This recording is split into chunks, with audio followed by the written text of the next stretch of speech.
Everyone, 6:01. Jason and Alicia back with us this morning. Good to see you. Good to be back on a cooler start to the day and less windy start. John, yesterday I was so happy about not raking, and I know I've been talking about it all morning long. But yes, it was a good move. It was a good move. Every single leaf was going across the road yesterday. So yeah, if you raked yesterday, sorry, you got to do it again. That cold front was business yesterday. That wind came in at 6, 7 o'clock at around 30, 40 miles per hour, depending on where you lived. And definitely did not help our leaf situation. So we are at 48 degrees right now, technically above average. Can't complain about it being cold. The average low is 38 right now. So we're in the 40s across the metro.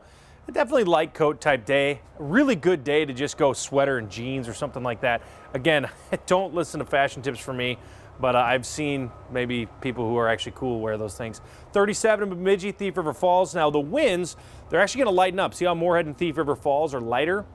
So the morning will hang on to the wind, and then hopefully as we settle into the high, we could actually see some comfortable type winds and nice conditions. I love 50s when the winds aren't too bad. I think you're going to like today. 55 degrees. Again, sunshine. We'll talk about rain actually possible in your forecast. Hey, happy Wednesday. We made it to halfway through the week, starting off the morning crash free, which is good news. Starting to see traffic pick up in the St. Paul area on 35E, in the Oakdale area as well, and also seeing traffic pick up near Osteo on 169. Now you might get a headache if you're coming in from the Hudson area in the next 30 minutes because that's where you're really seeing that stop and go. But other than that, the other places where I'm seeing traffic pick up, it's not too serious. Stick around for just after 6:15. We'll talk about a road closure on 35W and the detour you should take later on. Jason? All right, Cece, thank you. Turning here to our top story at 5 a.m. Right now, a man is behind bars in western Minnesota after police say he went on a deadly shooting spree. Yeah, it all started about 17 hours ago at an apartment complex in Minneapolis. The investigation now stretches, though, over 85 miles to where the suspect was arrested in Kandiyohi County. Michelle Beck is joining us from the newsroom with the latest. Good morning, Michelle. Yeah, good morning to you guys. I'm still waiting to find him in the jail roster, but Kandiyohi County officials say they have the suspected gunman booked and held on multiple charges, including murder. Kandiyohi County is roughly 85 miles west of Minneapolis, where a violent afternoon unraveled. Here's a suspect caught on camera of an apartment balcony in the Lynn Lake neighborhood, pointing a gun toward the sidewalk. MPD says the man was firing at his ex-girlfriend and her current boyfriend, though they were not hit. The suspect then allegedly drove off while on the phone with crisis negotiators. Officials say the gunman, now in Kandiyohi County, shot and injured a man at a rural home. Then, about 20 miles later, he tried to carjack someone else, shooting and killing the driver. I know our officers did absolutely everything they could, but it appears clear that this person was homicidal and just bent on committing violence. Of the many questions, we are working to learn why the suspect shot someone at that rural home off of Highway 7. Could they have known each other? I'll flesh out more details from the Minneapolis side of things when I see you next. Jason.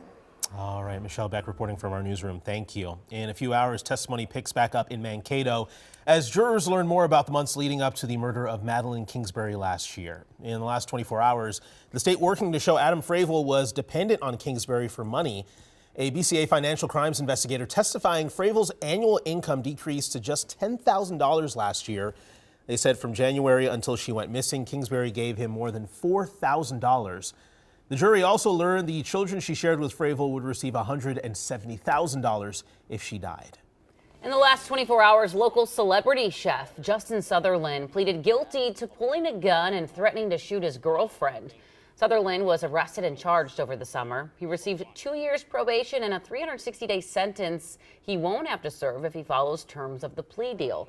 The deal includes not possessing a gun, 100 hours of community service, and a chemical dependency evaluation. We're learning new details this morning on a 13-year-old's death at the Harvest of Horror Haunted Hayride earlier this month, which is closed for the season. The Stearns County Sheriff's Office says that Alexander Mick was part of a team of volunteers at the event. They say they were scaring people on the hayride when he was run over by the trolley wagon being pulled by the tractor. Officials say no one saw how it happened. So far, they say it appears to have been a tragic accident.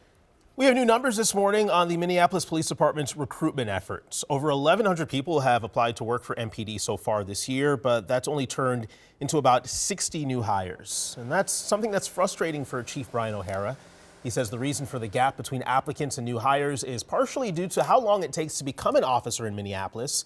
He says that won't change because they want to make sure they're getting the best candidates. The chief says his department is not doing enough to keep applicants engaged and wanting to stay in the hiring process, leading them to look elsewhere. So if we want to get those folks that are considering Minneapolis, we have to stay on them and reassure them and make sure we hold on to them until we actually get them in the door and get them in a position. Now, Chief O'Hara says they need to better target underrepresented communities to make sure the department is representative of the communities that they serve.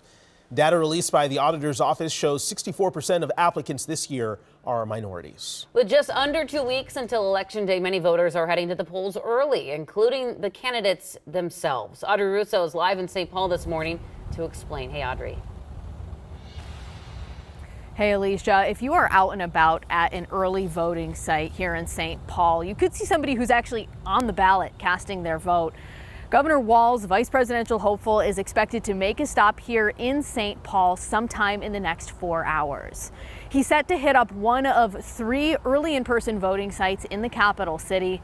Not to be outdone, Minneapolis is actually boosting their early in-person voting efforts as well. They've got 11 pop-up sites that you can visit now until Election Day. And that's only 13 days away, hard to believe. But with the clock ticking down, candidates on both sides are really trying to drill down and make early voting a talking point at their rallies. Governor Walz at a rally over the weekend actually talked about how early voting is making an impression in swing states like North Carolina and Georgia. They set records for early votes. I gotta believe those are new voters. Those are women. Those are people that believe in the democracy. They're not just the Rambo shirt folks that are going to vote.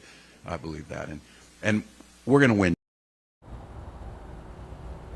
Now, one person you won't see out and about in St. Paul today is former President Donald Trump. He has a campaign stop in Georgia today. His campaign has been a little bit hot and cold on the issue of early voting, but still, it's a stark contrast from the last presidential election where he outright condemned early voting.